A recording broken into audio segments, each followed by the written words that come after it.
Very much for that. That's the update coming in on rubber. But let's get to the big interview of the day. Remember last week we told you the Ministry of Defence has cleared 10 capital acquisition proposals worth more than 1 lakh crore rupees. These proposals will be carried out through indigenous sourcing from Indian companies.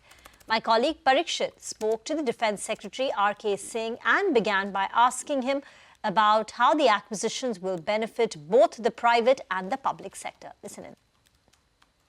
This particular tranche of approvals, or accord of necessity as we call it, is, the unique thing about it is that all of these, 100% of these are meant to be in the category of what we call Indigenous Design, Development and Manufacturing, IDDM. All of these projects rely on domestic technology, domestic design, and therefore the entire IPR will remain with us. Many of these are with DRDO, based on DRDO technologies. Others are with different technology sources. So yeah, it's an important sort of reaffirmation of our belief in self-reliance. Increasingly, you will find that IDDM is where most of the procurement will come from. And more importantly, increasingly, you'll see that most of these DRDO technologies will be utilized by the private sector through its DCPP model. Many of these projects are also in those categories.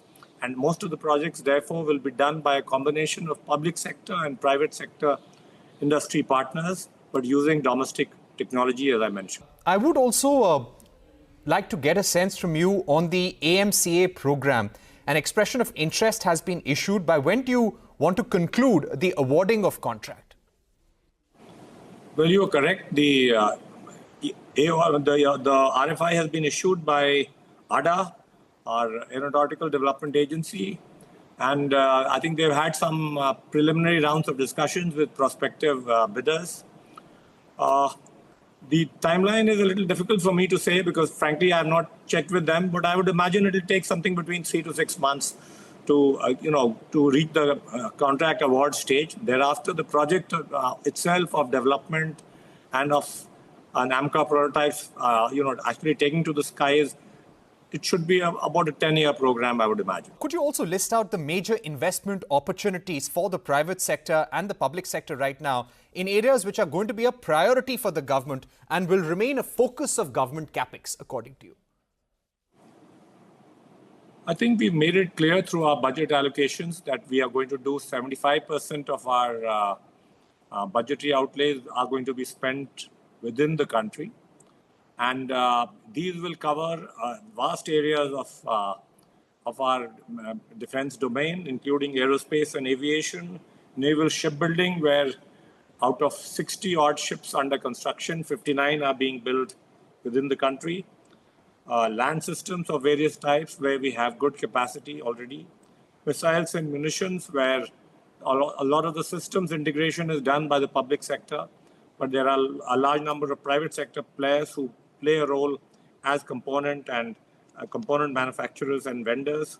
Also in areas like electronics and communication systems, emerging technologies like artificial intelligence, robotics, and of course drones, where there is a significant allocation available for good Indian private sector companies and public sector companies for that matter.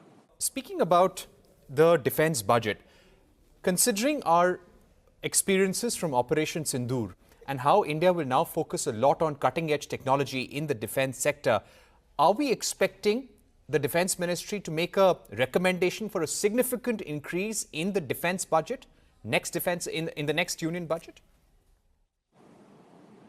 I think the short answer to this is that on the CAPEX side, there's never been a constraint, actually. There has been a constraint in terms of our ability to actually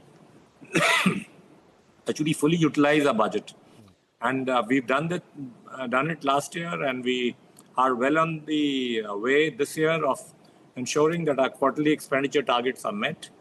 So based on a faster pace of expenditure, we can ask for additional money during the revised estimate stage if it is felt that the requirements are more. So I would say that we are it's likely that we might need additional allocations in the long run, but it really depends on absorptive capacity of the industry, of our own ability to spend money quickly, to sign contracts faster, to take procurement decisions faster.